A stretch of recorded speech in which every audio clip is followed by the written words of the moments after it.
Good morning class. बेटे आज हम पढ़ेंगे पाठ 8 और हमारे पाठ का नाम है सिंगापुर। चलिए, सिंगापुर को परियों का देश यूं ही नहीं कहा जाता। यहाँ की भव्यता और चकाचौंध हर किसी को अपनी ओर आकर्षित करने की क्षमता रखती है। हमने भी इस सुंदर द्वीप को देखने का मन बनाया। हम वायुयान द्वारा दिल्ली से सिंगापुर की ओर रवाना हुए। सिंगापुर के चेंगी अंतर्राष्ट्रीय हवाई अड्डे पर उतरते ही हमारा मन प्रफुल्लित हो उठा। एयरपोर्ट से होटल जाने के लिए हम एक शानदार कार में सवार हुए। वहाँ की गगनचुंबी इमारतें, साफ सुथरी और घुमावदार सड़कों पर अनुशासित यातायात, बेलों और फूलों से लदे पुल और उन पर दौड़ती आधुनिकतम तीव्र गति की कारों को देखकर ऐसा लगा मानो समय पंख लगाकर उड़ रहा हो। मेरे पत्रकार मित्र अखिलेश ने बताया कि सिंगापुर वैसे एक छोटा सा द्वीप है, परंतु यह छोटा देश अपनी समृद्धि के लिए जाना जाता है। पर्यटन ही इसकी समृद्धि का प्रमुख कारण है। यह दक्षिण पूर्वी एशिया में भूमध्य रेखा से 140 किलोमीटर उत्तर की ओर मलय प्रायद्वीप से दक्षिण में बसा है।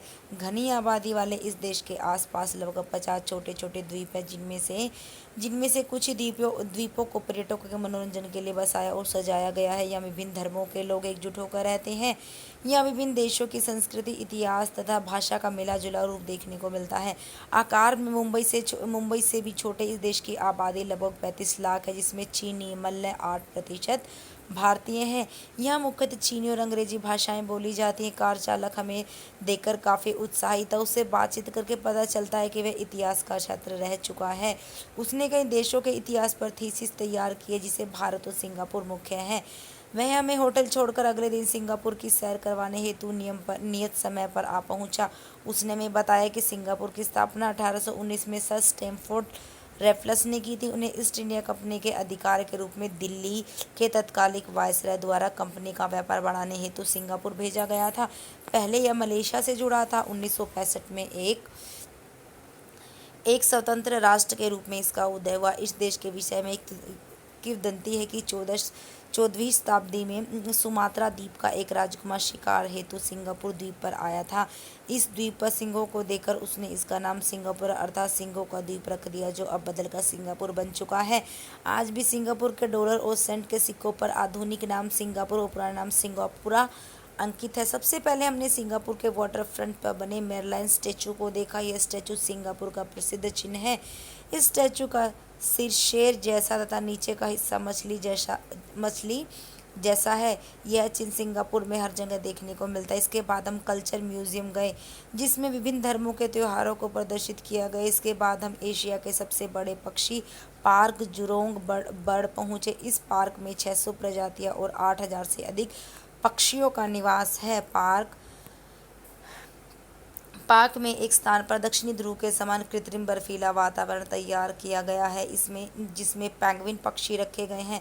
30 मीटर ऊंचा मानव निर्मित जलप्रपात इसकी सुंदरता में 4 चांद लगा देता है। पार्क में एक अनूठा शो ऑल स्टार बर्ड दिखाया जाता है, जिसमें पक्षियों को टेलीफोन के माध्यम से बात करते हुए दिखाते हैं। जूलॉजिकल गार्डन में एनिमल फीडिंग शो और सी लायन डांस शो इस पार्क की खूबियाँ, जो दर्शकों को बरबस ही अपनी ओर खींचती हैं। जुरोंग बर्ड पार्क के बाद हम सेंटोसा द्वीप पहुँचे। वहाँ एक टावर को मेरलाइन की आकृति में बनाया गया है। लिफ्ट से सबसे ऊपर जाकर सेंटोसा द्वीप का पूरा नज़ारा देखा जा सकता है। यहाँ से सिंगापुर का दक्षिणी तट भी दिखाई देता है। यहाँ की अनोखी विशेषता डॉल्फिन शो है, जिसे देखकर लोग हत रह जाते हैं। पानी के नीचे मछली गए, जिसमें विभिन्न रंग रूप और आकार वाली मछलियों की अटखेलियाँ वहाँ से हटने का नाम ही नहीं लेने देती। सिंगापुर में मोम से बनी मूर्तियों का अजायब घर है, जिसमें रखी मोम की मूर्तियाँ एकदम सजीव लगती हैं। इन मूर्तियों में सिंगापुर का इतिहास संजोया गया है। रात में कृत्रिम चांदनी के प्रकाश से हमने नाइट सफारी का आनंद लिया। खुली बस में बैठकर जंगल की सैर करने का अपना ही मजा है। लाइव एनिमल शो देखकर मन में रोमांच और भय मिश्रित भावनाएं हिलोरे ले रही थी। वहाँ घूमते बाघ, शेर, हिरण आदि को हमने बहुत करीब से देखा, शेर की दहाड़ से ऐसा लगा मानो पूरा द्वीप ही गूंज रहा हो। एक बार तो उसकी सांसें अटक रही थी, अटक एक बार तो सबकी सांसें अटक गई थी, लेकिन शेर भी जैसे दर्शकों के अभ्यस्त हो चुके थे, इसलिए किसी अनहोनी की संभावना लगभग नहीं के बराबर थी। अगले दिन हम सिंगापुर के बाजार में घूमे। चाइना टाउन में चीन के उत्पादों, लिटिल इंडिया में भारत से बनी वस्तुएं, लिटिल लिटिल इंडिया का पूरा ढांचा ही भारत में था। भारतीय परिधान में सजी नारियां, भारतीय पहनावे में दुकानों के सामान बेचने वाले हैं, बोलचाल में भी हिंदी भाषा का प्रयोग करते हुए लोग, भारतीय व्यंजनों की खुशबू समेटे हुए एक भोजनालय जिसमें भारतीय पकवानों के विभिन्न किस्में तैयार थी। यहाँ पहुंचकर लगा जैसे हम भारत में ही आ गए हों। यद्यपि सिंगापुर में हम कुछ दिन घूमना चाहते थे, परंतु कार्य की व्यस्तता और समय भाव हमें इस बात की अनुमति नहीं दे रहे थे। हम सिंगापुर से वापस दिल्ली की ओर लौटे।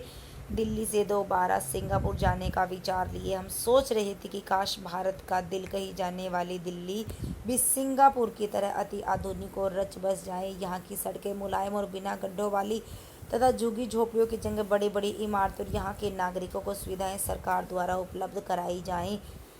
यह सोचकर मैं सिंगापुर की स्मृतियों को एक बार फिर अपने मस्तिष्क पटल पर दोहराने लगा और मन ही मन कह उठा, देश हो तो सिंगापुर जैसा। देखा बेटा आपने, कितना भव्य है यह देश, कितना विकसित है। ठीक है, तो आपको चैप्टर को थोरोली पढ़ना है अच्छे से। ठीक है, ओके, बाय क्लास।